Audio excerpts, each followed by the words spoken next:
Prej mbrëm, banorët e Tetovës dhe fshatrave që gravitojnë në rrugën Tetov-Jazhinc kanë dhe një rrugë tjetër alternative. Bëhet fjalë për vazhdimin e bulevardit të ri Tetov-Poroj, i cili në fillim të këtij viti kishte përfunduar së ndërtuari, por nuk kishte vazhduar deri në fshatin Poroj. Në ndërkohë brenda vitit është punuar dhe i njëjti tashmë është lëshuar për përdorim. Ndërkaq mbrëm, në një ceremoni solemne, është bërë inaugurimi i këtij bulevardi me pjesëmarrjen e krerëve të komunës së Tetovës, ministrave, deputetëve dhe kryetarëve të komunave rurale. Kryetari i komunës së Tetovës, Bilal Kasami, është shprehur se me realizimin e këtij projekti lehtësohet dukshëm komunikacioni për në fshatrat e komunës së Tearcës, por nënvizoi se me projekte të këtilla do të vazhdohet edhe më tutje. Për herë të parë, Komuna e Tetovës përmbyll përfundimisht një bulevard, pra bëhet fjalë për bulevardin të cilin në Tetov e njohim si rruga industriale apo zyrtarisht si VS Bato. Pra atë të cilin të tjerët nuk e besonin, ne po e bëjmë realitet.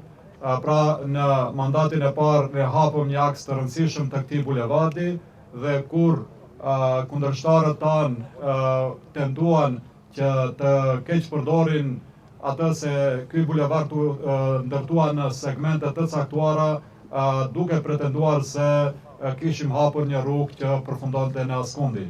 Por sot besoj që edhe ata e pranojnë që përfundimisht pra ky bulevard do të jetë një ndër arteriet më të rëndësishme për komunën tonë dhe jo vetëm edhe për komunën e Tearcës dhe gjithë ata që do të lëvizin nga pjesa e Bollogut për në zonën e Kufirit.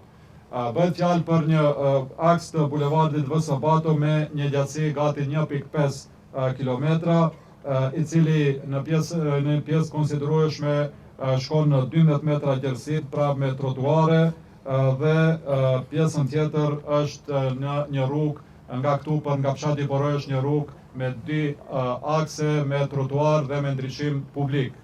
Gjithë investimi i komunës së Tetovës për këtë projekt kaq të rëndësishëm është dikund rreth 1.5 milion euro. Hapja e këtij bulevardi, që është i gjatë 1.6 kilometër, ka vlerën prej 1.150.000 euro. Krahas asfaltimit, bulevardi Tetov-Poroj do të ketë dhe ndriçim publik, ndërsa sa i përket infrastrukturës nëntoksore, i njëjti do të ketë dhe kanalizim atmosferik. Sipas autoriteteve të komunës së Tetovës, ky projekt infrastrukturor pritet të ketë rëndësi të veçantë për banorët e zonës, duke përmirësuar lidhjen rrugore dhe zhvillimin lokal.